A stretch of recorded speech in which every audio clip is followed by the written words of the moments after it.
let's say you're learning Fly Me to the Moon or something.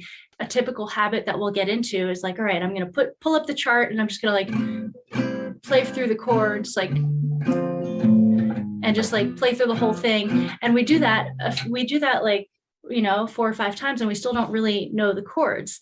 And that's a fine exercise, but you need a little bit more than that. So say like, all right, I'm going to go through the whole form, but I'm going to repeat 4 bars 4 times, right? And like you decide what you're going to do before you do it. You put on a metronome, and you just don't get up until you're done with it, and sometimes these types of practices do get tedious, but it's really important that they're premeditated and that we follow through with them. This also applies to the exercise of playing chromatically through all keys, or playing something through the cycle of fourths, or anything that you're doing that's a little bit extensive like that.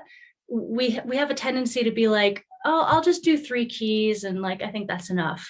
But actually, like, we really need to push ourselves to just complete the cycle, whatever the cycle it is. Another example for those of us who are really trying to get down our 2-5-1s, like, a great thing to do would be to do that in all keys. So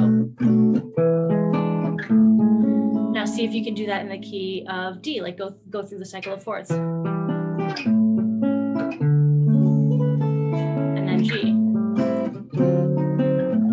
And of course, like, see if you can play with different chords as you go and just challenge yourself, right? And